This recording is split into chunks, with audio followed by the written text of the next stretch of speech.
the family, that's a grown-up flex. They see a black man winning and get so upset. This is generational, inspirational, integrative though. On the rise vertically, working like I ain't made it though. This is for my people. Locker room speeches. Listen while I'm teaching, nails trying like a Kias. Stole it like I'm Jesus and brought it back like a re-up. Had to demonstrate the blessing for people who couldn't see it. Now we building assets before we splurge our cash. We was talking. What's going on, family? Listen, this is Dr. Tayler Jacobs with the Private Banker Society show. Listen, all I got to say is I'm lit right now. The reason why I'm lit is because we in season 2 of the Private Banker Society show. And y'all know I couldn't do it by myself. Y'all know I couldn't do it alone. I had to bring the squad in around because it was boring, like teaching it by myself. It was, and I know y'all was tired of me yelling. I was tired of me yelling. You was bored, bro. I was bored. Yeah, man. I'm happy to be here, man. All right, so to the right, we got Iggy. Y'all already know what it is. Then? So Iggy is our head of marketing. Y'all already know what it is. He one of the codest, is the codest of our generation, marketing, branding, strategy, all of that. And then we got our helper today, which is Chandlin. What's up, Shan? Hey, Chandlin's my eyes and the ears in the background, running our business. She was helping Adeliza run our financial department. Now she's helping me keep my mind sane. She's subbing in for Amir today. We got some good stuff today. Chandlin. What's up? What we talking about today? What's the hot topics?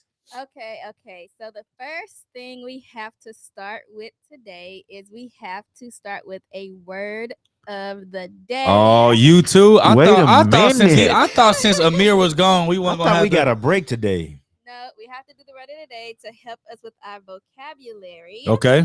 So the word of the day is perspication. Oh, perspication. Who picked that? Amir. You know Amir picked this.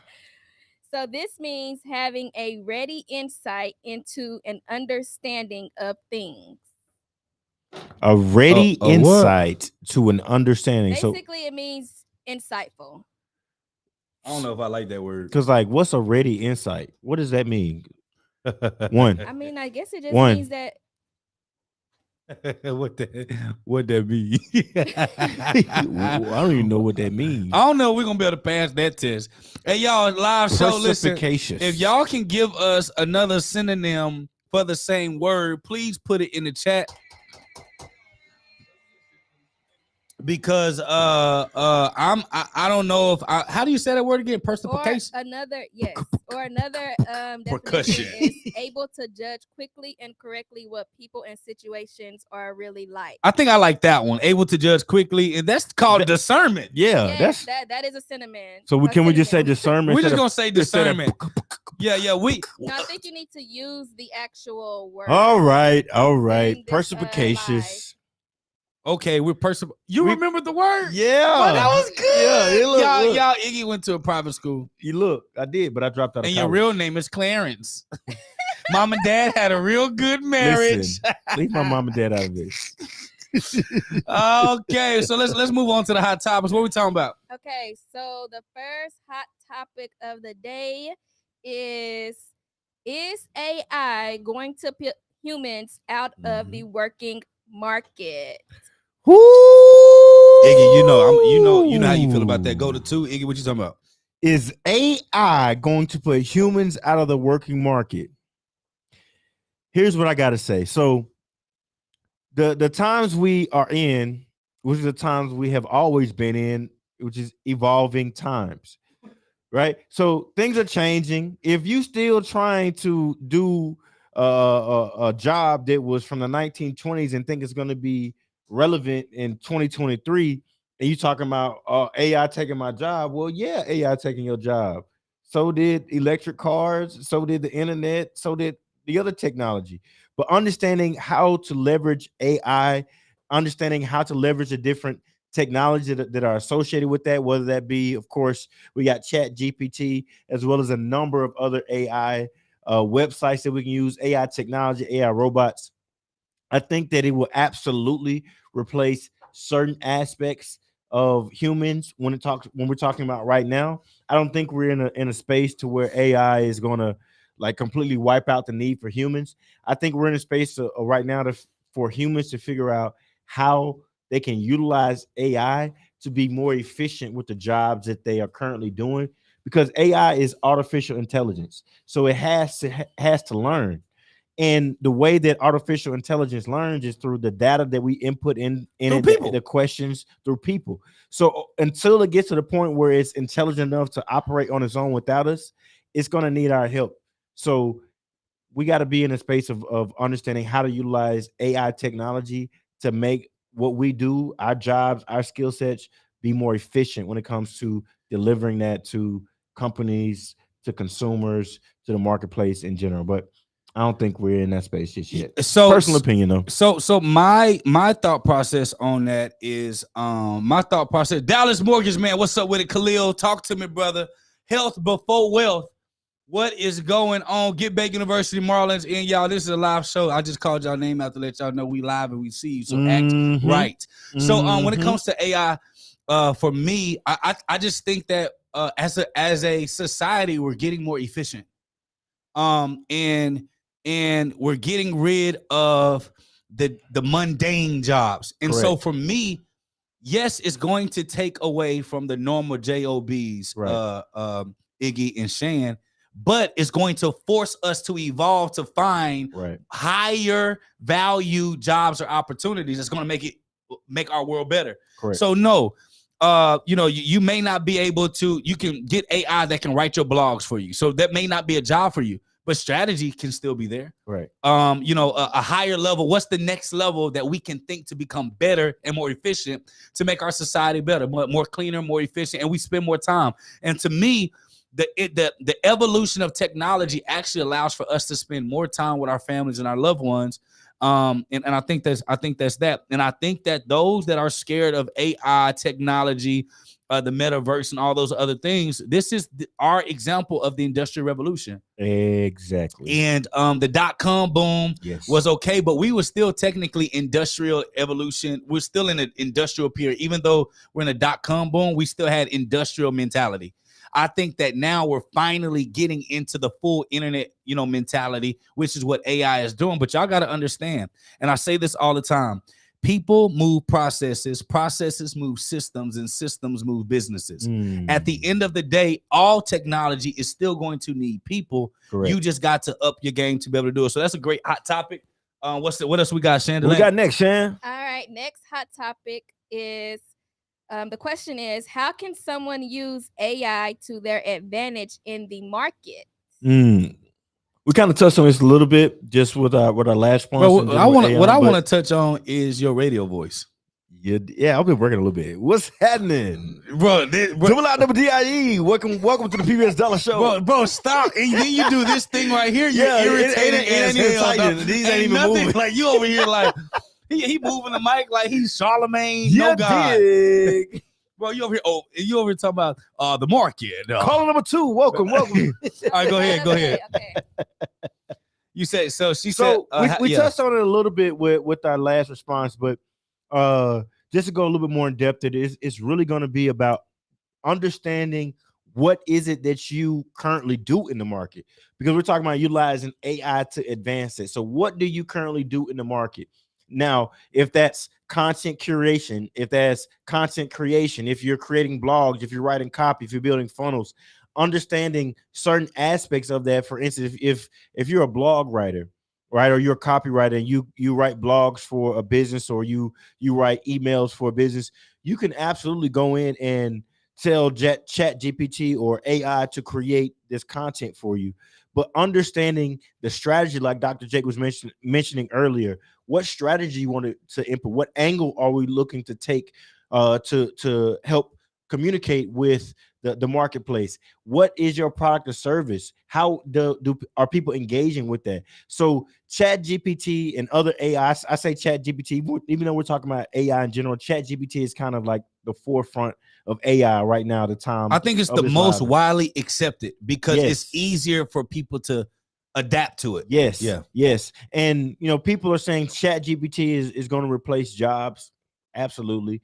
But the jobs that Chat GPT is going to replace, I think we're in a space they were kind of on their way out anyway. It's just like Google. There wasn't a need to really memorize a whole lot of information that you can go and research. So when it comes to these AI technologies, it's understanding what is it that you do and how can you use that AI technology to do certain like Dr. Jake said, mundane tasks that can help move along the process even better. And these mundane tasks, when you implement this information, remember, again, artificial intelligence, you're training that intelligence to be smarter. So in the long run, maybe it can replace you, and we move forward and be able to focus on other things. But the AI utilizing now is understanding what it is your business is, what your market is, and how to communicate with them. And then you can leverage the AI technology to be able to implement and do some of those mundane tasks so that you don't have to. You know what I'm thinking? I'm thinking technology, AI integration, advancement is important. Correct. But I want people to remember, nothing replaces human connection. Nothing. No AI, no technology. No matter how well versed you are in technology, if you do not know how to connect to people, you're still gonna be broke. Mm-hmm. Connectivity is the closest. I won't say the closest, but it is the most important piece in building anything. And I think so many people are scared of technology because they feel like we're gonna lose human connection. But let me be frank. We already kind of lost human connection. Yeah. People don't know how to talk. People don't know how to communicate. People don't look at each other in the eyes no more. People don't even want to actually go see each other and meet each other. You know, we go to networking events and hyperventilate because you have to talk to somebody, and you would rather DM somebody versus have a conversation. This is the craziest thing. Networking for group text. And honestly, human connection has a lot to do with having empathy for your fellow human being. And then number two, knowing how to freaking communicate with your words, being able to connect to people. And that's one thing AI will never be able to do. And I truly believe that the people that know how to integrate human connection with artificial intelligence, those will be the people that's going to be on the forefront. And y'all, we got technology that we're launching into the marketplace that is going to be able to do both to help businesses move forward. So this ain't the time to talk about it, but that's my take on that hot topic. Yeah, AI is a part of what it is we're doing, and ain't no need in trying to fight it and trying to be scared. It's just a time and place to understand how you can utilize it to best benefit what you're doing and other people. What we got next, Shan? All right, good. So the next question is Twitter going under since Elon took over? Hold on. I'll let you take First that of one, all, bro. go back to Shandon and go back to 3. Why Chad look like Gorilla Man back there? Listen, Chad look like Bruh Man from they the gonna be floor. watching this and be like, what's that back there? They're gonna be like, what is that? It's about to get her. Yeah, it's some look at Chad. Oh, Shane, watch all you out. see is teeth and beard. Watch out, Shane. Behind you. No, what's the question, Shannon? I'm sorry, I was distracted. Okay, is Twitter going under since Elon took over? Twitter was almost going bankrupt before Elon took over. Listen, wasn't nothing Elon could do to make it worse. Honestly, it depends. I don't have enough data to talk on that hot topic. Y'all know I like to talk with facts. I don't have enough data to make a prediction on Twitter. All I'm going to say is don't count Elon out. Twitter in the shorthand, it may take a hit because he's trying to get Twitter to have a different type of culture, because everybody knows Elon is about humanity, moving humanity forward. He thinks 20, 30, 40, 50 years out, even when he's not going to be here. And so he may be looking at, that's right, he's people first for sure, result second for sure. And so he is going to in the short term, it's going to seem like Twitter is going to take a fall. Potentially, I don't have enough data, y'all. However, I'll study that. I'll study Twitter so I can be able to be more well versed in that. But I'm bullish on Elon. I believe that if it does take a hit in the short run, it's to weed out all of the people in the company that is not for changing the world. And the reintroduction of Twitter is going to be a very powerful piece. But Twitter can't go down because Twitter is the number one feeder into ChatGPT. It's the number one. Twitter has the number one data sourcing, is the number one data sourcing platform with people actually giving active thoughts, not pictures, not videos, active thoughts. Training an AI. A training that AI called Chat GPT. So I'm bullish. I'm bullish on Elon. I'm unsure about Twitter because I'm not as well versed on Twitter. So maybe next time on the show we can bring that back up and I can give a little bit facts. I like that. I like that. I like that, and I gotta agree with you. I don't have a lot of data, a lot of facts, but I do got an opinion about Elon though. Right? What's the opinion? Whew. So if we really look at Twitter, right? Because Jake, well, we're in acquisitions and mergers, right? So we're looking at different companies and we're looking at the culture of the company. We're looking Saying at Iggy likes saying that. We in acquisitions and mergers. Acquisitions and mergers, right? That's what we So, do. if we really look at it, when it comes to somebody acquiring a company and coming in and looking to help grow the company, this is kind of what happens in general. We're just kind of seeing it in a public space, right, where somebody makes an acquisition, they come in, they look at the staff, they look at the culture, look at the organization, they replace people, implement new policies, they remove old policies, implement new technology, new strategy. So we're just kind of seeing this play out in open market. But this is what happens when businesses are acquired. Great point. Change ownership. That's a great point. I think I'm very bullish on Elon. Again, with you, I don't have enough data to really give like a factual understanding or on Twitter. But my opinion, don't count Elon out. And also, we're just seeing what happens every day in open market. We're just seeing it because of who Elon is and what Twitter is. And I just want to add to this, Iggy. We have our first movers, our councils. Chad, I need you to we have investors that invest right with us. Mm-hmm. Our first initial 12. And although we have the asset that they invested in to get ownership of, to partner with us with our technology, but I believe with our investors, they believe in us. Yes. And we got our timelines and things that we need to hit, but I'm bullish on our investors saying, okay, we trust you all leading us and getting us to where we need to go. We trust the long-term vision.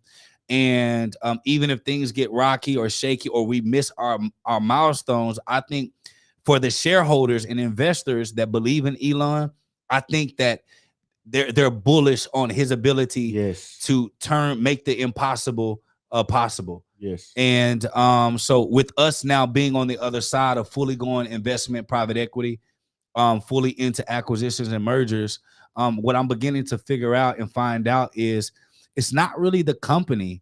It's more so the person, which goes back to the human connection. When we talked about AI can't replace that feeling that you feel when you trust somebody. And when you trust somebody, the numbers could be saying something, but you're so deeply, I got the chill saying that, because we got investors that trust us.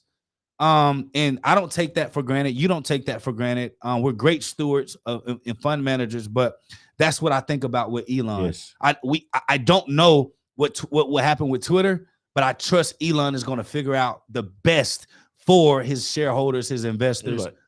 And things like that. I agree. It's like, oh, Elon, oh yeah, I don't know what he's doing, but I'm betting on Elon. Yeah, he gonna make it happen. That's kind of the energy that the marketplace has with whatever he does. Whether it's Tesla, whether it's the truck that was going to the moon that the window broke on, whether it was the PayPal and the mergers when he was dealing with that, whatever it is, people just bet on Elon.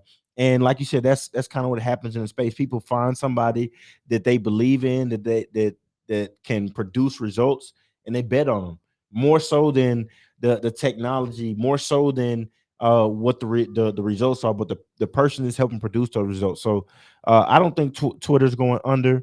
I think Elon is a major benefit to it. And again, I just got to reiterate, we're just seeing what happens on an everyday basis with these businesses when they're acquired. We're just seeing that play out in open market. Facts. Awesome.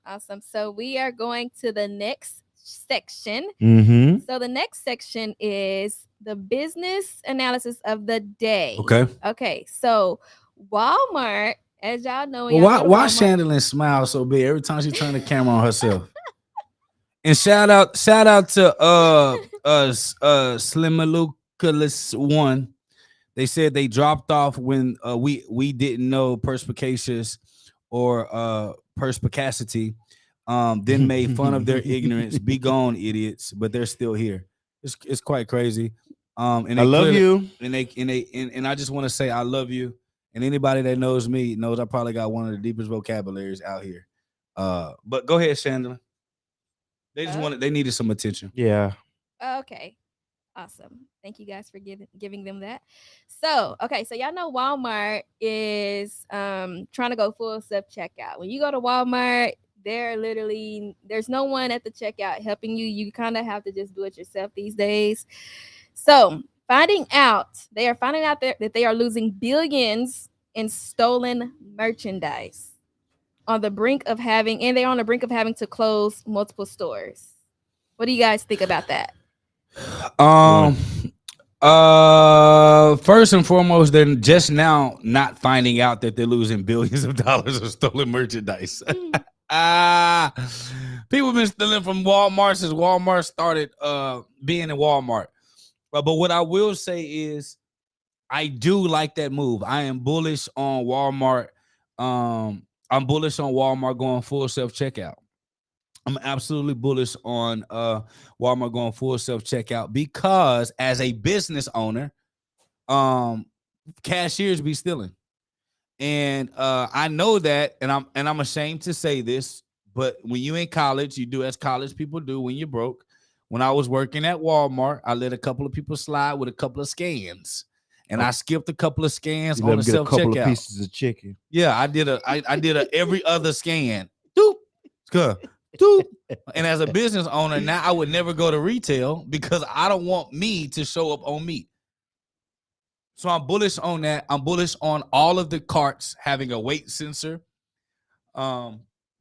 Scanning the grocery as you put it into the cart to make it a much more transactional experience. And I'm actually extremely bullish on any technology that forces our humanity to be more trustworthy. I'm absolutely bullish on that. Simply because it just makes humanity better. It makes us better. And as a company, if they know that they're losing billions of dollars because people are stealing, we need Walmart, y'all. Walmart is one of the largest employing companies in the world. And if Walmart goes down, you're talking about millions of jobs that will be left out. Now you say, Jake, what about the cashier? Yes, if the cashier is replaced by an automatic self-checkout, okay. If the cashier is replaced by an automatic self-checkout, that doesn't mean that there won't be other jobs. Like, you still got servicing of that checkout. You still going to have somebody that's going to be hired to oversee to make sure that things are still going the way that they need to be. There's going to be a lot of jobs on maintenance of those shopping carts, maintenance of those cashier spots that will end up paying more than a cashier spot will end up paying. So it's not that the jobs will dissipate, but it is the fact that it's getting much more efficient so that we can keep Walmart alive. Y'all, there are some companies that as a economy, we cannot afford for them to go bankrupt because too many people depend on that company, i.e. jobs and sourcing of food in order for them to sustain their family. So I'm very, very, very bullish on them going full self-checkout and automating all of that, but not just self-checkout, but we did see those carts that weighed the food and made sure that it was as transparent as it can be. Yes. So great response, bro. Great response, bro. He said, great response. Great. I want to kind of give a different perspective on the question. And the question is, Walmart is trying to go full self-checkout, but finding out they're losing billions in stolen merchandise on the brink of having to close multiple stores, right? Yeah. So let's put this in perspective.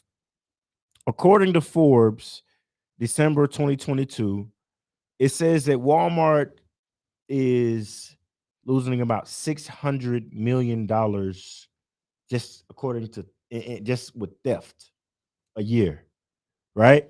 So that's not a small number. That's a lot. But let's put it in perspective. And that was at the end of 2022. And the end of 2021, Walmart made $138.9 billion. So we're talking about 600 million a year. We'll just round it up to $1 billion a year. Now you know I like to do my math. Right? Okay, we're talking about $1 billion a year. And is that in earnings or revenue? Revenue. Okay, so what do you know the earnings? Actually, Walmart annual gross profit is 138.8 billion. 138.8 billion. Okay, how much are they? How much did it? 600 million. 600 million, and then 100. You said, and how much billion is the gross profit? 138.8 billion. Golly, 138.8 right. billion. Gee willikers. One. I got you. Sharing one. Yeah, that's crazy.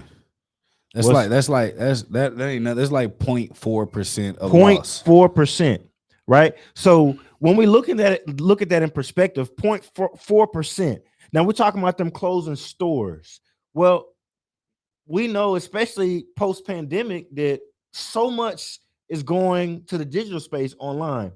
So Walmart's been in business for years, and Walmart actually kind of garnered its name to fame and to its enormousness by putting mom and pops out of business. So the acquisitions and the growth and the expansion game, they understand, as well as they've been in business for a long time. Right. So they got a lot of data.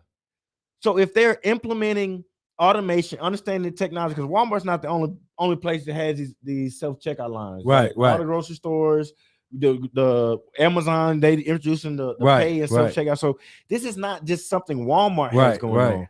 Yes, they're losing money when it comes to theft and the self-checkout, but they're earning so much more. And then in the space we're in, where times are changing, they may lose a little bit shortcoming, but where things are going, because I like to look at the market and behavior and how that affects trends moving forward. That's right. And so where things are right now, I think that they're going to win long term, because regardless of how we feel about it now, this is what the marketplace is doing. So being in it now, taking those quote unquote losses now, they're going to be able to refine that process, figure out what type of technology they need to implement to make sure that long term that they can win and minimize those thefts. So yes, they're losing money from theft, and a lot of that is because it's new to the space, but they're also earning so much. But I believe long term to play, like I said, we need Walmart, right? Walmart was really only giving competition when Amazon came into space. So they've been dominating for a long time. So they got the data, they got the resources, they got the customer base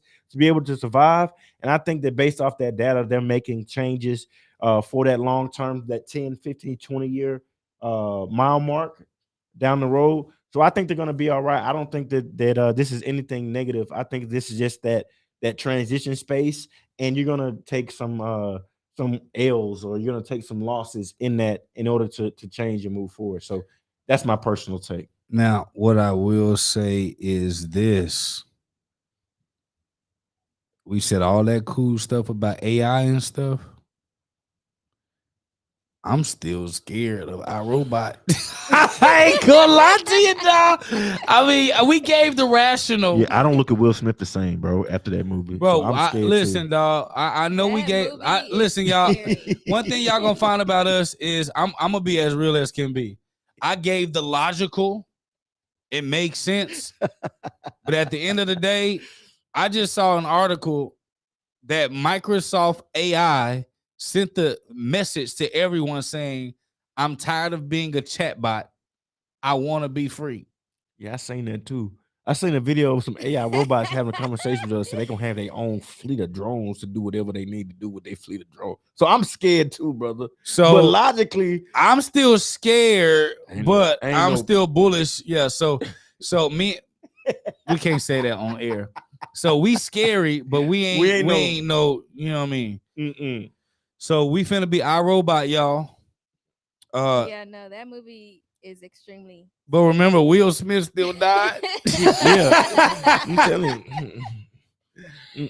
I'm What we got? scared. Okay. So we're going to the next segment. So the next segment is Smash or Pass Business Media Edition. All right, But so Okay, I'm so a- we got wait, to wait, yeah, explain this we gotta smash explain what pass. so smash. I am a lady. Okay. So we're gonna do like marry or pass. No, we finna go No, stick we're with gonna go smash smash or or pass. pass now. But we want to explain this clarify, smash. I'm a lady. But yes, you are a lady.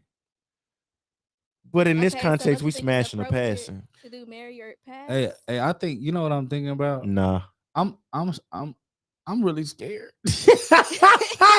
Hey, we need to invest in like a AI security, like AI that's gonna I fight. don't want AI to secure me. Okay, anyway, let's move on. So basically the smash or pass is Great job, I'm going to Mhm. call out a list of media options. Right. And you guys are gonna let me know if you like it. Of course, you're gonna smash. If not, you're going to pass. All This is right. marketing options, media marketing options. That makes sense? Yep. You're gonna What's marry the or minute? pass. Okay. Don't be trying to sneak Mary in there. It's smash or pass, dog. Oh my gosh. Listen. I won't This is answer what if you it's say like it. working with all men. I'm You the know, only woman big here. dog. I'm the only woman Talk here. that talk, George. Bro, you chose to work with us. You have a choice. I Yeah, was no one's chosen. forcing you to be here. All right, go ahead. Smash or pass. Let's get it.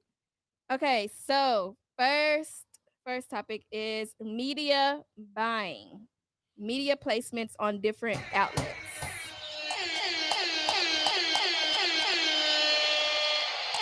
Okay.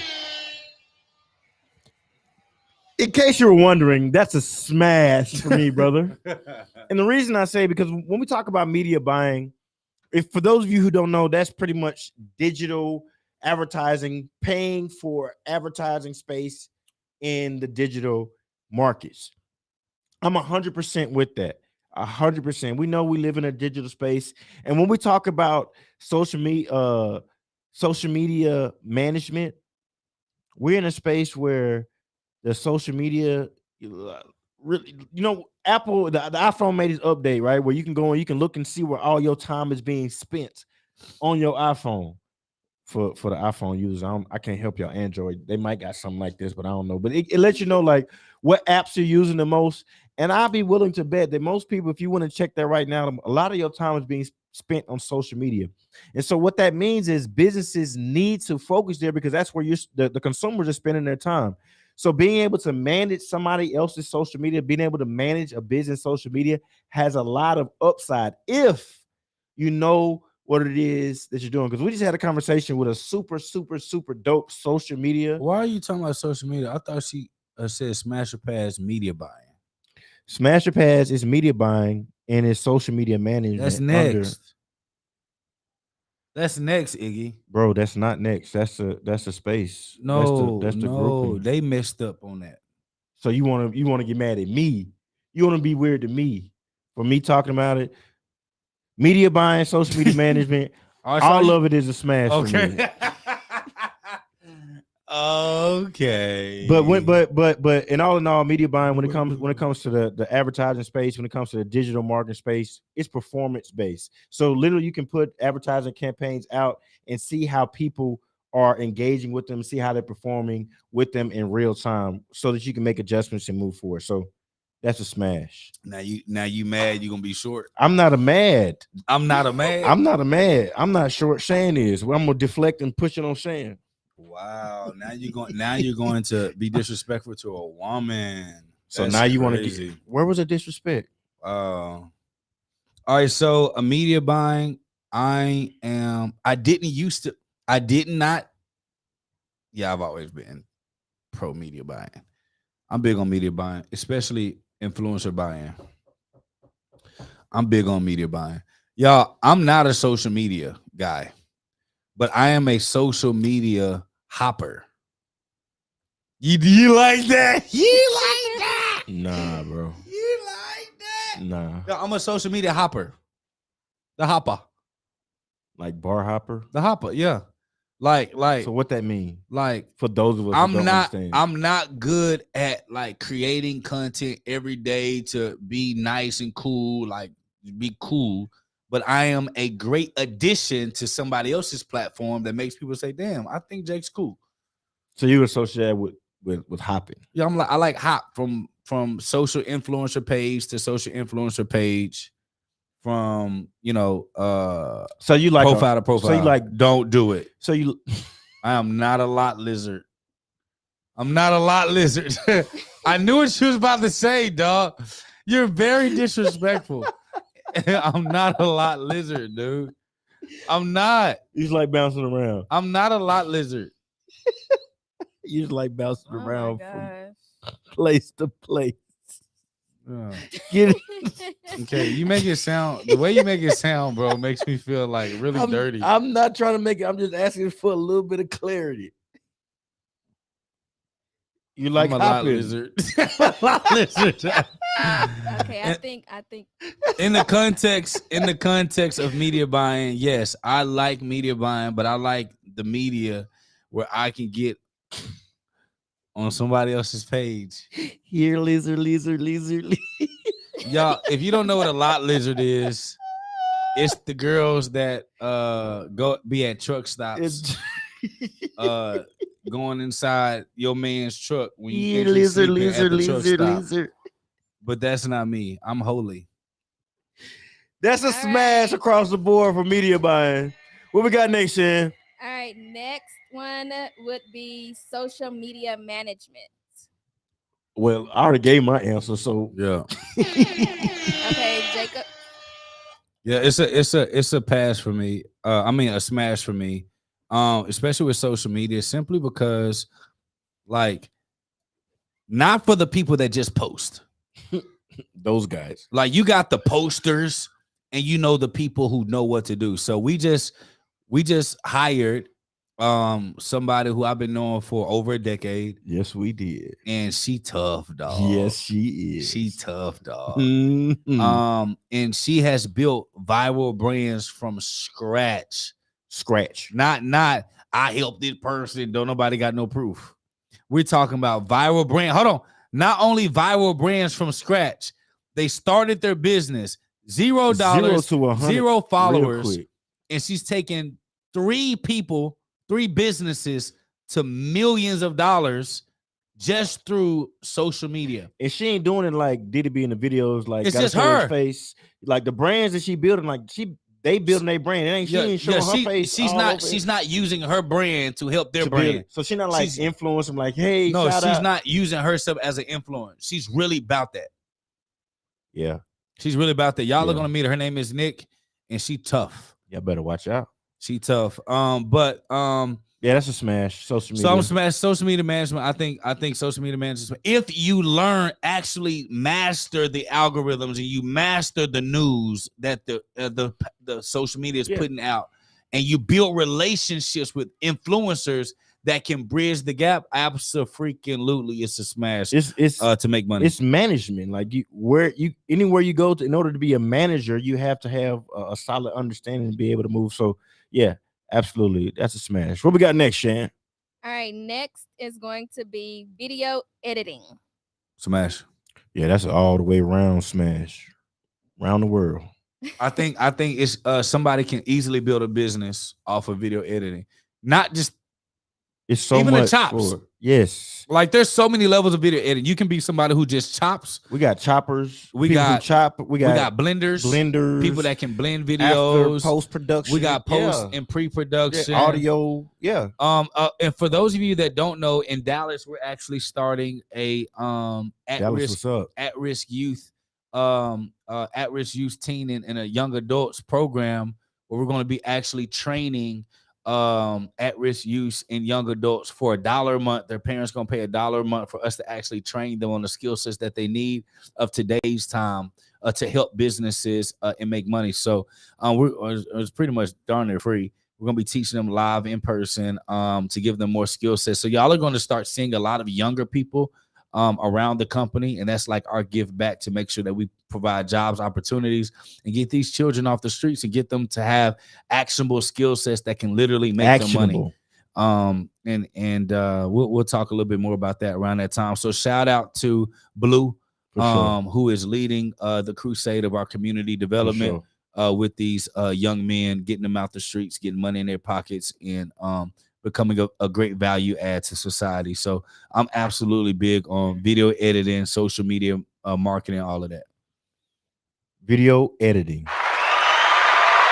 That's a full out smash for me.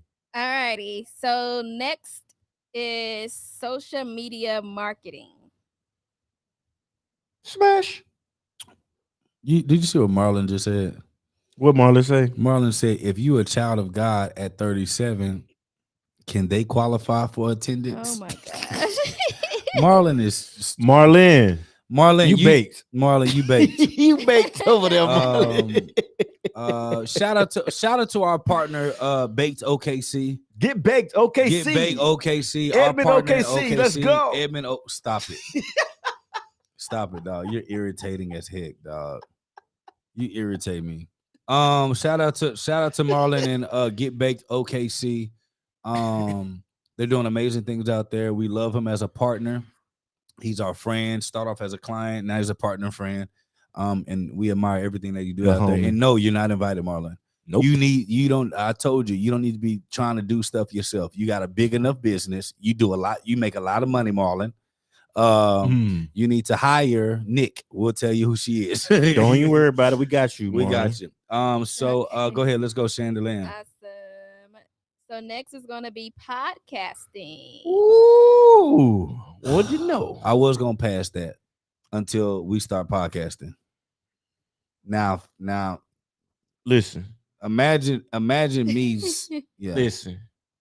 y'all. What? Let me just say this real quick. If y'all like this flow of the show like this, press ones in the chat. If y'all like this flow that we got going, press ones in the chat. Let me see some ones in the chat. It is a live show, so we should see some ones in the chat. If y'all like the flow of the show, it's not just me and Iggy yelling it. Cause y'all know, Y'all know. This is probably the first time they ever heard us talk without yelling. Oh, they got regular voices. Boy, they got inside voices. This shit crazy. They not sweating. Look, okay, y'all pressing one too fast. Okay, y'all pressing the one too fast. I'm really irritated right now. How fast y'all pressing one? Wow, this is crazy. Like y'all like full of ones. Okay, Ignacio, are you gonna be? My name Iggy today though. Bro, she disrespectful. Yeah, like my government. Like you, like that's how you feel. Like Okay, wow. Well, let's stay on track. Okay. Yes, ma'am. Would you smash or are you smashing or passing podcasting? Iggy. Bro, if you don't say smash, bro, I'm a Stone Cold Stunner in front of the world. We're podcasting right now. Are we? What are we doing? And you better not say podcasting. That's what you was about to say. Okay. That's a smash. That's a smash. That's a smash. You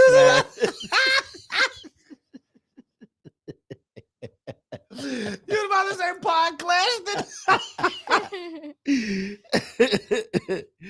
Okay. Yeah, that's a smash. What you got, Jake? Jake. I already said smash. You smashing on the podcast? We doing it right now, ain't we? It's funny. It's funny. We talk crap about podcasting, and then we right here got the whole set. Yeah, we redoing all of headquarters to be a freaking media center. Producers, sets, lights, cameras. Yeah. What we got next, Shan? What we got next? All right, next is blogging. Smash. Yeah. That's all around smash. And y'all know if y'all in the PBS Dollar Club, timeout. Hold on, pause. PBS Dollar Club. See, I've been letting you make it for a little minute now. And we're talking about blogging. You know, inside of the PBS Dollar Club, I'll be teaching the back-end profit system, and I teach blogging, I teach how to do that, right? So right now, the PBS Dollar Club is $1 a month, Jake. $1 a month. And I teach blogging there. So I'm smashed on the blogging, but I got you in the hot seat now, doctor. Live. This ain't no recording. God. This ain't no Instagram video that I done snuck on you. This live in the flesh. We gonna raise that price, doctor. Doctor. My answer He decided is to get out of the no. seat. No. Dr. J. No. Come on, bro. You know you want to. I know I do. You really want to, bro. I know I do want to raise the price. You of the might dollar as club, well. but that's not what the Lord told me. When I heard him say it, he ain't say it like that. He didn't talk to you. He talked to us. Not together. You, me, and we. So no, in all seriousness, I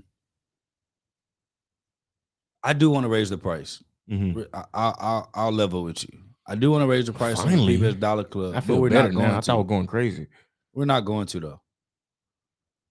I almost said something, but we got family. And the reason why we're not going to raise the price on the PBS Dollar Club is because, and you know this, Iggy, in all seriousness,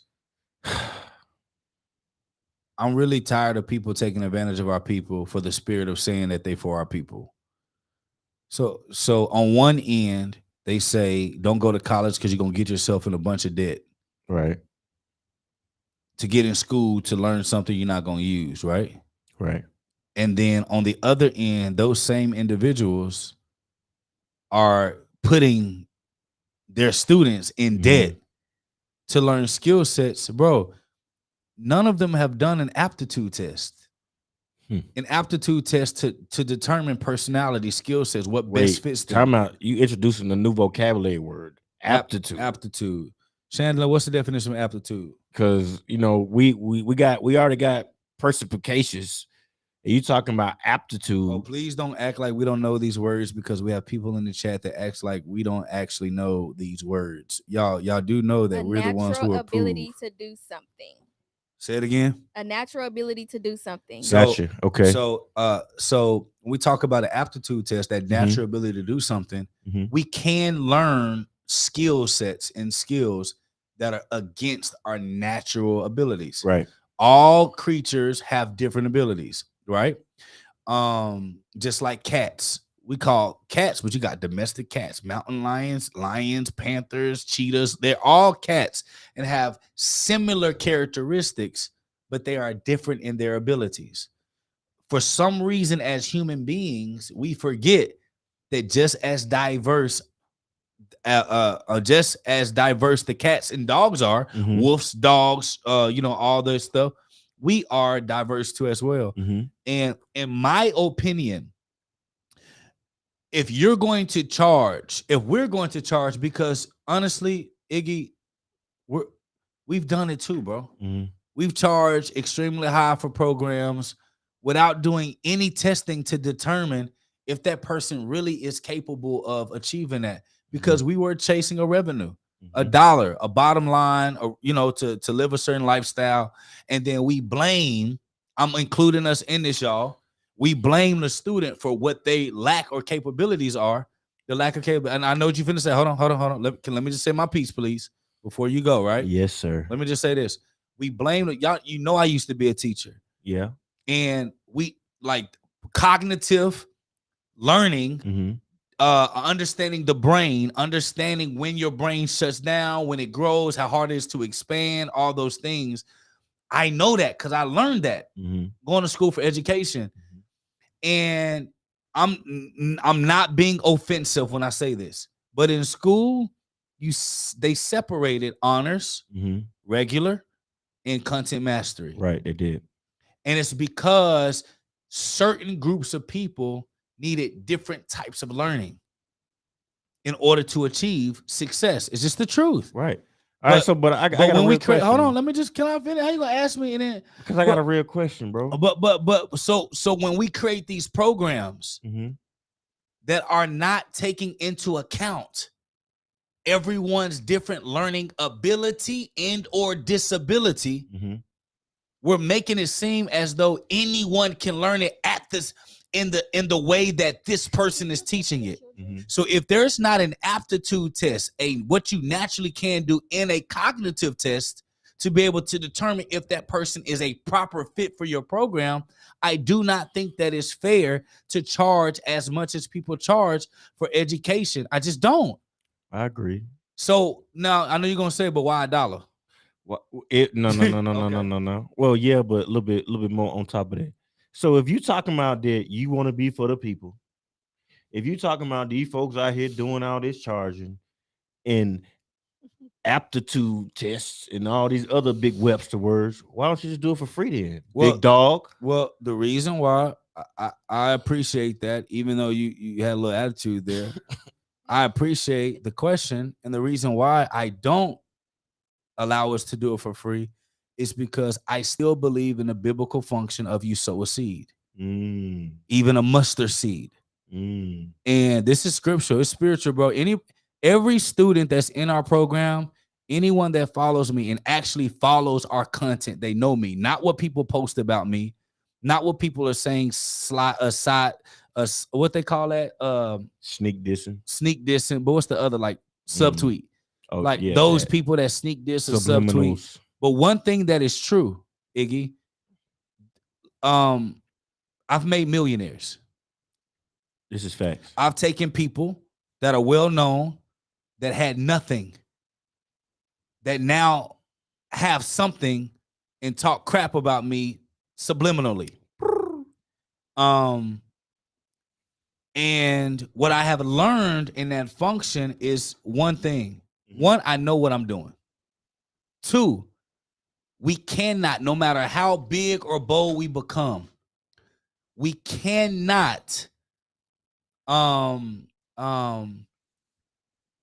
omit the natural nature of the universe that God created, which is I sow a seed and I get a multitude of. We have tech products. We have software that people need. So I will much rather have them sow a seed of $1 for education, come into our universe, learn true actionable steps and skill sets, and then naturally upgrade to our technology that they're going to need anyway to run their business, versus charging freaking $20,000, $30,000, $5,000 for a pro. Bro, do you not understand, Iggy? 90% of these people that are online, that teach education programs, make more money in education than they do in the thing that they say that they are experts in. I ain't seen not one billionaire, Iggy, selling $5,000 courses, dog. If a billionaire teaches, it's damn near free. I know where we're headed. I know where we're going. I know that the people are going to look back and say, damn, Dr. Jake did say that they was going to build $1 billion company and hire over 3 million people, black and brown, of all different demographics and all that. And people with disability. They did it. They said it. They are that. But if everyone is continuously charging more and more, bro, we broke. We ain't got no money. Then we got people online that's talking about y'all got the money. We will be the 3rd largest country in the world if all the black people know. It's not the spending problem. It's the mentality problem. And if I'm not going to be a solution, I don't want to be in the education game, period and point blank. That's respect. And so for us, I wanted to create education that was affordable for anyone, basic education that taught skill sets. So our school is really like a trade school. That's what it is. It's a trade school. They learn real trades and real skill sets that you and I teach. Hours, over 230 plus hours of true education and training from real people who built real businesses, that have been through real things, that made millions of dollars of mistakes and losses, came back from, sustain themselves, that can teach that. The other stuff, if people want to invest more money, they want to spend more money, we're going to give them the option to invest with us, so that we can teach them along the way. I'm not going to be taking $50,000 for somebody to come talk to me on a freaking weekend. Like, come on, dog. So you can't say that you for the people and then charge the people money that you know is going to put them in debt. I would much rather them pay $1, get on all of our technology, learn Facebook advertising from you, and take that same $50,000 that they just got from the bank in a loan, and actually use that for marketing and advertisement for their business, or use that capital to go buy a company. But I'm not finna complain about these people on the internet and not be the solution. So I appreciate you being, you're looking out for the company. And quite frankly, it doesn't make sense financially, how many times we go live in the community, how much content is in the community. But in the long run, at the end of the day, 30 years from now, everyone that came through our PBS Dollar Club is going to remember that. Our brand is going to be stronger. They're going to trust the products that we put out. They're going to trust investing in our private equity firm because we're willing to put the seed in with them. So we're saying we're going to sow a seed with you. I just want you to put $1 a month up. Be committed to your development, your growth, and your skill sets. And then from there, we can grow. But you can no longer say that education is no longer affordable. This is information that was our birthright. And so that's why, Iggy, So with that, my mama said, like, the English language, I sound like Bobby Boucher. Mama say. But my mama said that the English language is a tricky language. So you got to listen to what people say, and you got to listen to the stuff that's unsaid. So it sounded like a little bit of a double-edged sword. And I'm just kind of thinking about this right now. Okay. So it's definitely the people who are educated in the space charging high prices, and people going into debt to access these, certain people taking out loans to access these courses, curriculums, however great or ungreat they may be. But also, just as the people, the teachers are charging too much, those consumers who are in the marketplace who say that the only reason I'm not succeeding is because the price is too high. Now the prices drop down, they get access to the education, so they don't even have excuses anymore. No more excuse. We're to say that the price too high and I can't get access to the information. It's $1 a month. Yeah, $1 a month. No matter how much it is, I argue with you and fight with you about it on camera, off camera. We talk about butt heads about it being $1 a month. There's no more excuses for that person.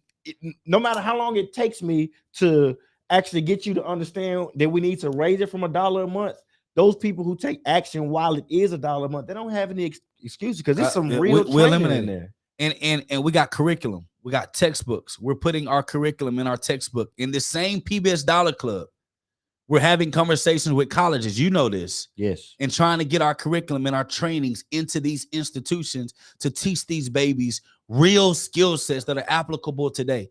The number one killer, I get the chills talking about this, dog. The number one killer of Black and brown wealth is the elimination of trade schools in high school. I agree. Yes. When you eliminate trade schools, you make everybody have to go to a college.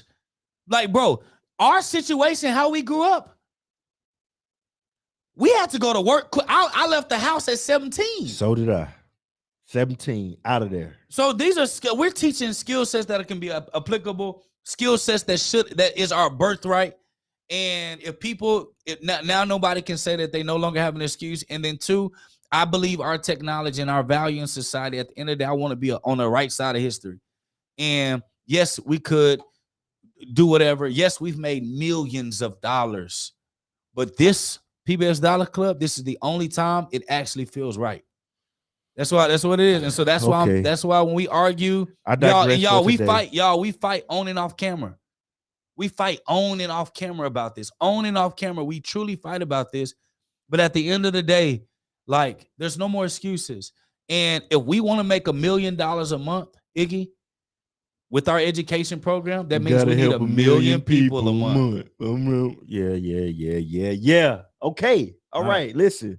Let's move on. I digress for today. There, Iggy. I digress for today. Though. I tried. All right. So last one on a smash or pass, radio advertising. Pass. Pass. You need to go on the podcast. Pass. Okay, I will say this. I'll say this. Radio advertising. If and only if the people that are listening are a part of your demographic, one, or two, you're at a stage in your business where you can afford an omnipresent presence. Go ahead and talk about that. Yeah. I know you're going to say smash on that part. Yeah. Just radio advertising in general pass, but if we focus on what Dr. Jake was saying and being able to know the market that you're targeting, and if that radio station is speaking directly to that market, then absolutely. Or it's in a conversational format. And this is crazy because I was actually talking to Jig about this today. There's a commercial from one of the car wreck attorneys here in Dallas. Brian Longcar. No, Amy Witherite. Oh, with the right. Yeah. They've been on them. And but They still on the radio? she's on, yeah, she's on the radio, and all of the commercials are her having a conversation with the one Almost of, like an interview type yeah, stuff, one yeah. of person, and it's a commercial, Conversational, and they're yeah. talking about certain things that are going on, questions that people have. From that aspect, Yes. I believe that it works in that format, but also on top of it being that format, she got longevity in the business space, so she's at a place where she can afford it. So if you're a business that's just getting started and you have a small amount of advertising dollars, I would not suggest going and buying radio advertising. However, if you have been able to reach a space, maintain that level, sustain yourself in that space, and you're looking to expand from first a branding aspect, and you have a strong presence or a strong strategy online, I would recommend going into the radio space, into a target radio station for your demographic, and then being able to leverage that content online in a digital space and also touch those people for branding. So I'm a smash if you are an established business and you're in that space, just getting started in general purposes. Yeah, I'm a pass. Yeah, general. You're right. General purposes for transaction, like direct transaction, no. Nah. But for brand appeal, and for just for the sake of people getting familiar with your brand, you got to be everywhere. There's a certain level of investing dollars that you need to be everywhere.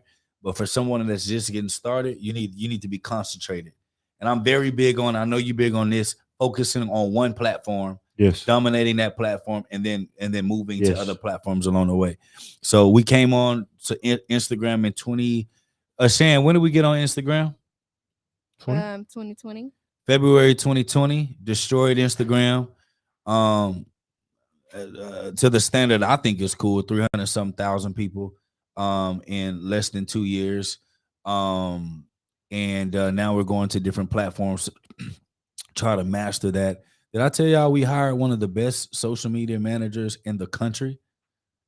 On this side of the Nile. On this side. So you may get the $1 million a month that you want.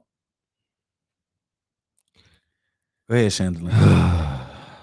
Okay, so I know that you guys basically said you would smash radio advertising on a good day. That's basically what you guys said. So I know Iggy kind of talked about, he kind of gave some marketing or business tips regarding radio advertising, but that's actually the next segment. What business tips or marketing tips do you have when it comes to radio advertising? Because that's the one that you guys kind of was iffy about. Don't bet on it. Don't sweat on it. Just make it work when you're ready for it. That's what I would say about radio advertising. It's not something that you want to jump in right off the bat. It's not something that starting your business that I would be extremely focused on. But I would look at it depending on what my business is, what my product and what my service is. I will look at it in the space when I'm looking to expand, not when I'm looking to start growing, but when I've established my growth, I've gotten to an area I've carved out, and I'm looking to expand beyond that. Then I would take a look at that, but I would do it strategically, not just expecting to get on a radio station or have an interview or whatever and expect it to go, but understanding that I'm going there for branding, and I need to get this content inside of the station recorded in video, because that established the credibility. You could take that interview, put it on a blog, write some content about it, put some paid advertising behind that blog post and drive traffic to it. Now people seeing you, they see you on a radio station, especially if it's local. They know that those letters, them 4 letters, they know that 99 point whatever, and that means something to them because they recognize they've been hearing it for a long time since they was a kid. So it makes sense. So that automatically produces a bit of credibility in their psyche to be able to leverage. So that's my tips. Starting out a business, don't look at it, but if you're looking to expand, look at it, pick a radio station that has the demographic that you're looking for based on your analytics of your business, which you can only get if you have reached a point in your business to grow it into a point to maintain and sustain. Once you reach that, then you can start looking at radio and different things like that. My saying is, if you can't get an interview style advertisement on the show on the radio station that's going to provide you that's going to put you in front of your natural audience that you want to listen to, then I would say pass. You're better off on social media. 100%. But if you're at a space where you got extra capital and you're trying to expand your brand, see, let me teach on brand and marketing real quick. Marketing is for today's dollars. How can I transition money today? Branding is for tomorrow's dollars and tomorrow's credibility. And there's a mixture and a balance that you must have on both. Marketing is how can I make money from this and get my analytics and get my transactions. Typically ROI. Typical ROI, a return on investment immediately. Right. Brand says how can I increase the stability of my name to where my name has weight. Scripture says that your name is more precious than silver and gold. So I see a lot of people making quick money and marketing dollars today and doing cheap stuff online, cheapening their brand, not investing in actual consultants and practitioners that can help them with their brand because they want to make money today. There's a lot of people online that run online businesses that won't have a business tomorrow. But when you think of Bizco, formerly known as ABS, everyone sees that lion. Everybody knows that brand. When you see that lion on any brand, eventually the trust is going to be, if the lion is connected to the brand, we know that there is trust there. And there's no amount of money today that we can determine that ROI, but tomorrow's sustainability can. For an example, we went through a really, really wicked period of time in 2021. Sheesh. Some of y'all all know what was going on. A lot of it I had nothing to do with. Some of it, it was just, my negligence. I take responsibility for negligence. However, that logo, dog, bought us time to get it right. That brand, our history, bought us time to get it right. It brought us favor. It gave us the benefit of the doubt. Exactly. Reasonable doubt. And when you are building something, you have to think of today and tomorrow's sustainability and survivability. And so we're going to talk a little bit more about that on later shows, but that's exactly what I think. All right. So next segment is back end fail. So earlier we talked about how Walmart was losing a lot of money due to people stealing at self-checkout and things like that. So obviously that is a back end fail. I know you guys kind of already elaborated on it, but I want you guys to elaborate again on why it is a back end fail. So hey y'all, my mama watching the show and she just texts Iggy, you better handle my son correctly. I'm scared. Mama, I love you. I do too. Hey, she had to let you know, big dog. I love you. Don't play with my one and only. Mama Mel. Look, I love you. Hey, Sam, my mama literally texts him, hey, son, handle my son with love. She said, hey, son, handle my son. Right. Yeah, that's right, mama. That's right. Go ahead, Sam. She asked the back end fail. So the back end fail segment is businesses that have dropped the ball on the back end. And we're going to highlight businesses that have dropped the ball on the back end so that you can understand their flaws and their mistakes so that you don't make the same thing. So if this back end, I don't think Walmart got a fail with this one. So I'm kind of at odds as far as this being a back end fail. I could talk about the aspect of it potentially being a fail in the consumer eyes and market, but I personally believe that this is not a fail for them. This is just the growing pains of transition and making a change, you know, different than when us, you know, we anytime you pivot and make a change, you're gonna look at, you know, some losses or some digression in what's going on, and there's going to be certain things you have to figure out. You may pivot 3 degrees and you're supposed to go 4. You may pivot 3 and you're supposed to go 2.5. So I think that based on appeasing consumers as far as instant gratification, I think that yes, it is a fail, because we want what we want as consumers. I pay my money, so this is what I want type of mentality, attitude. And I get it. I understand it. We spend our hard-earned money on goods, products, and services. And so we want to get what we want. And I like, from an aspect of me as a consumer, I'm not for it. From a business aspect, I get it. I understand, I'm with it. But from a consumer, because I'm looking at it as like, I remember a time we used to go in the grocery store and we just shop. And then we come up to the front, somebody put it on the belt for us, they ring it up, they bag it, they put it in the cart. We may not have to push it out to the car. In some grocery stores, they would actually load it into the car for you.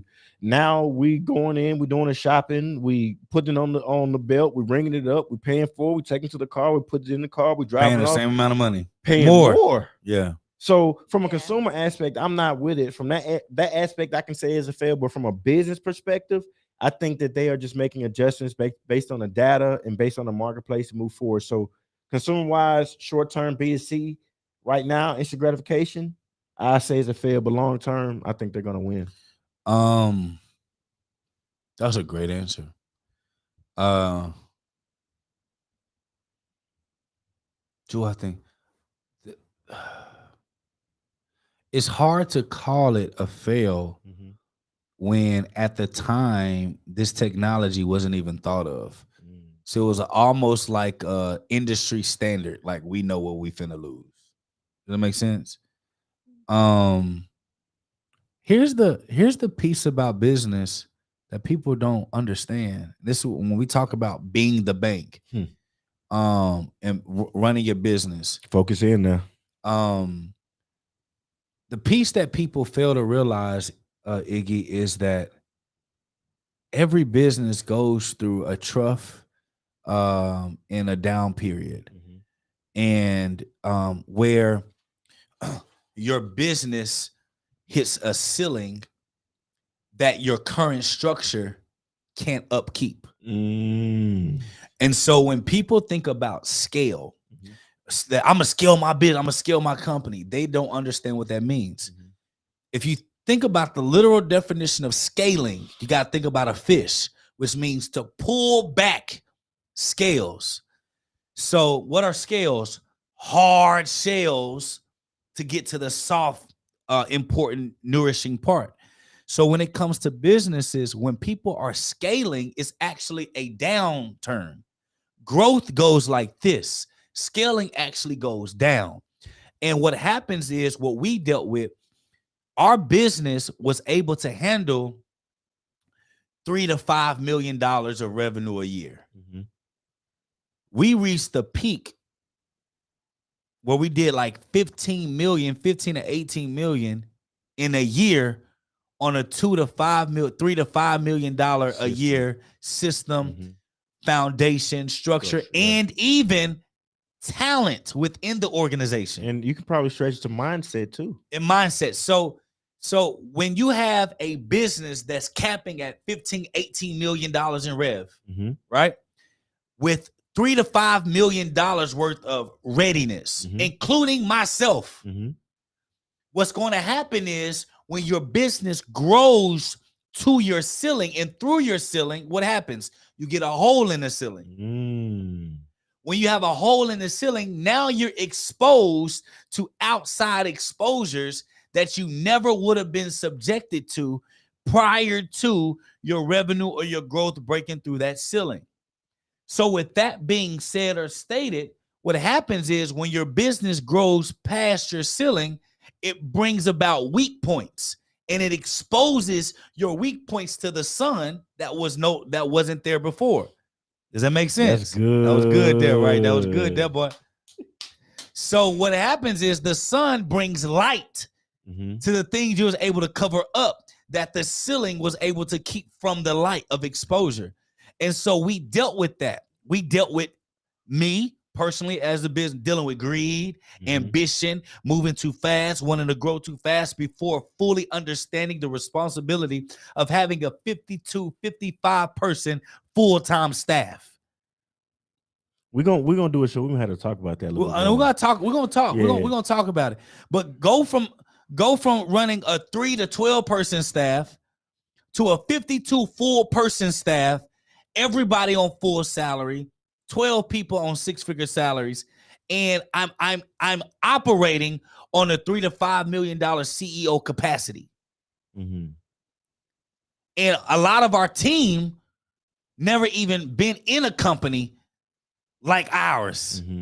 So we're really operating on a 6-figure or less capacity. So we're under talent, underdeveloped, under systematized. The structure is crazy, but because of our revenue and where we were in standing as a company, the world wanted to compare us to other companies that were operating at that level. You got people in your staff that's never been in anything like that, so their expectations are unrealistic.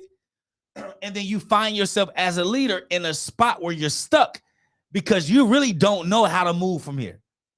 So what happens when you talk about growth and scale, when you grow past your capabilities, you have to scale down. And unfortunately, if you don't know that, the scale down is a hard scale because it breaks your system. So what's happening with companies, when you see companies deal with losses like we dealt with, our system was broken. It does not mean that our structure is broken. It does not mean that we lack true leadership. It just means that there's a lot more development that we need to do. And now we got to look at all the gray areas or black areas or dark areas that we were able to overlook that at a higher level we couldn't overlook anymore. And so that space and that understanding there is going to break your company.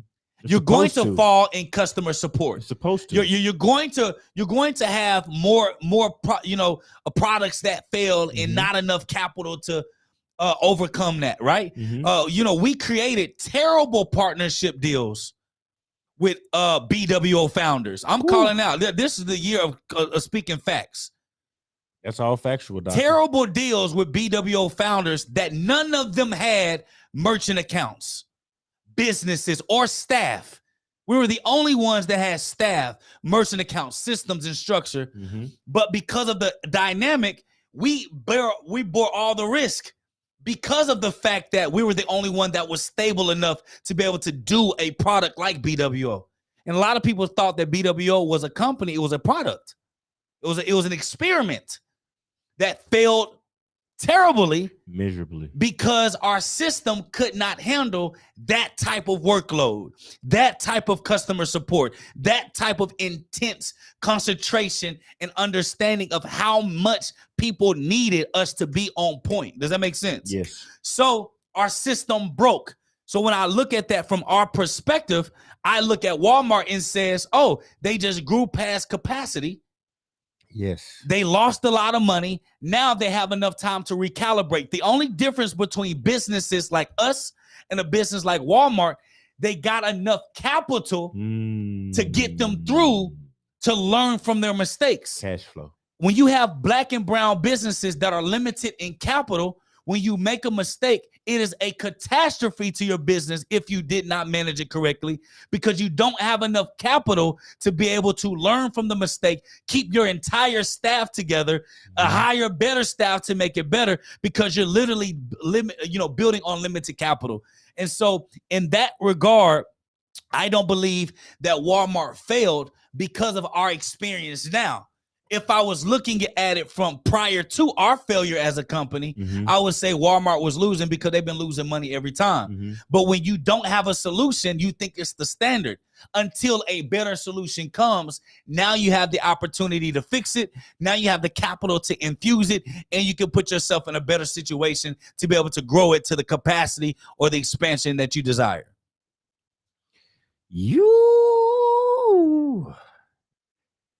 That was the language of a doctor right there, my guy.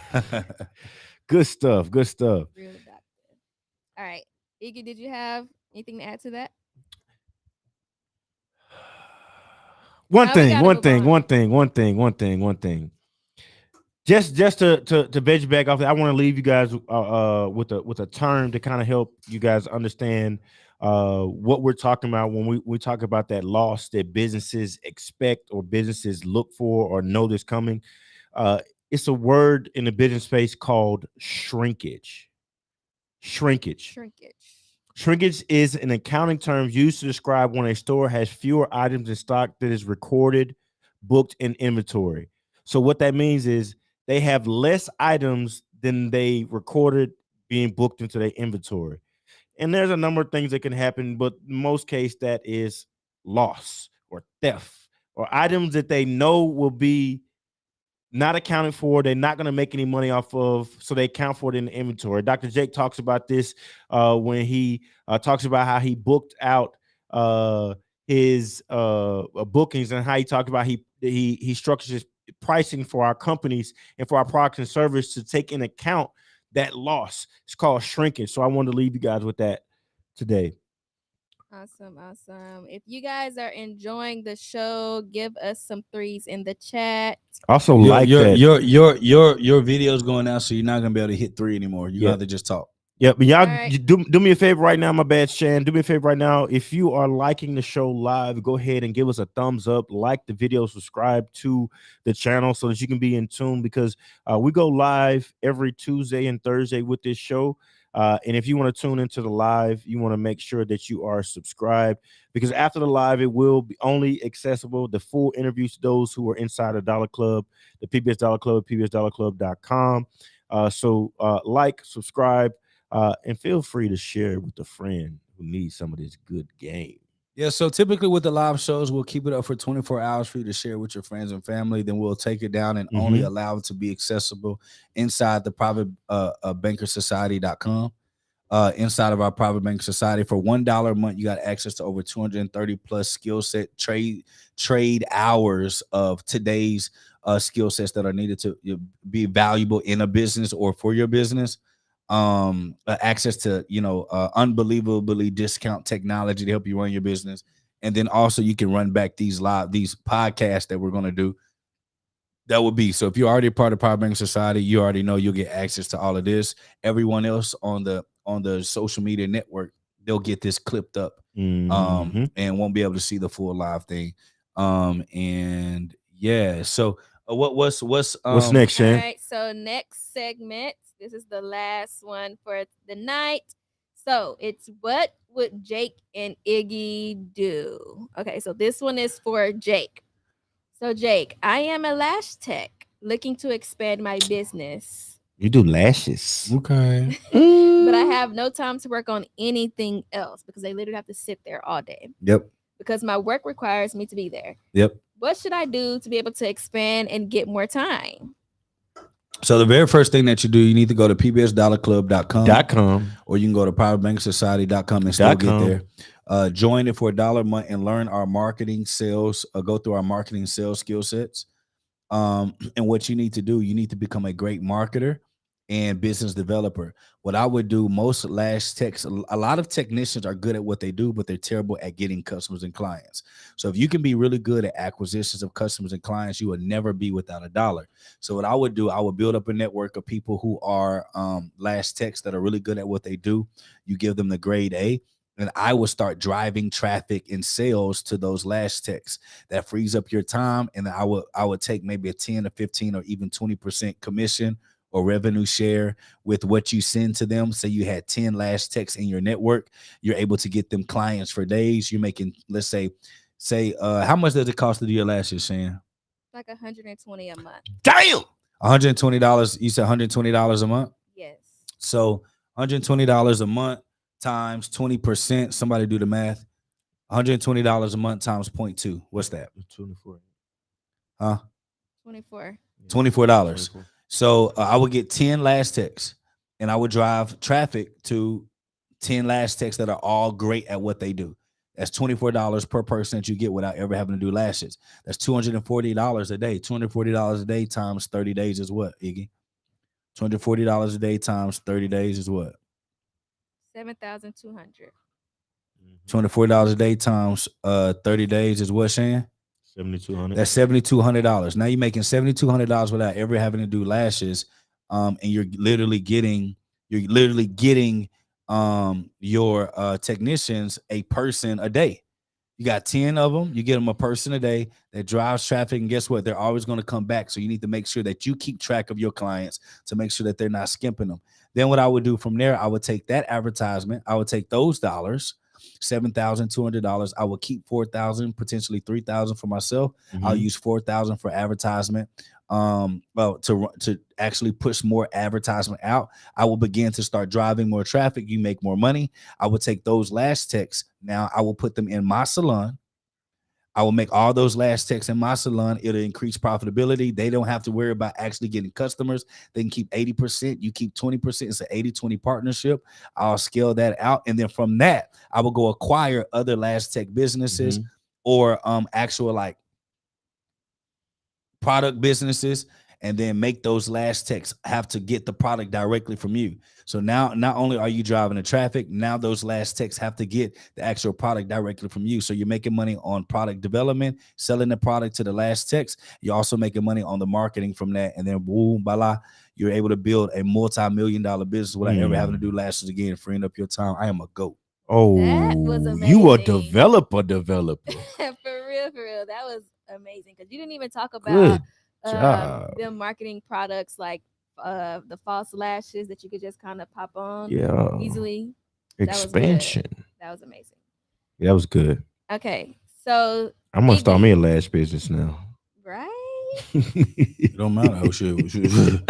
You know, you ain't said nothing but a website. Jig, put it up. Iggy. What's happening? So I have 3 ads going right now on Facebook. 2 are doing well, but 1 is really killing it.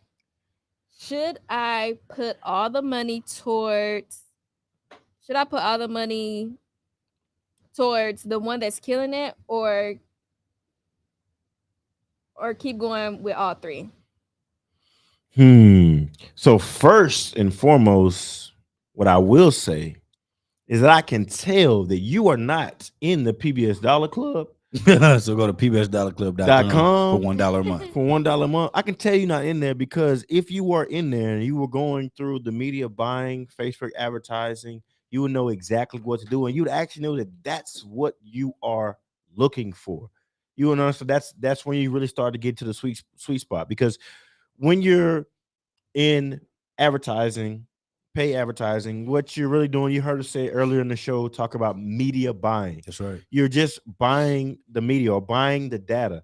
And so versus marketing or doing pay advertising just to look for the ROI, you want to be have the mindset that you're focusing on buying as much data so that you can constantly get your advertising better and better and better, and there is no end goal. So if you have one ad that's killing it and you have 2 that aren't, absolutely you should allocate, and I teach you exactly how to allocate, because it's not just move all the money over to focus on that one ad. There's a specific way that I teach on how to allocate those funds that are currently being spent to focus on that one ad, and then go out and find other creatives, other interests, other pieces of content, other ad copy that you can attach to ads and put out in the marketplace to find other winning ads. So the truth is, because you have one winning ad out of 3, that's 33%, and you're really above board, because most of the time it's like 15% of the ads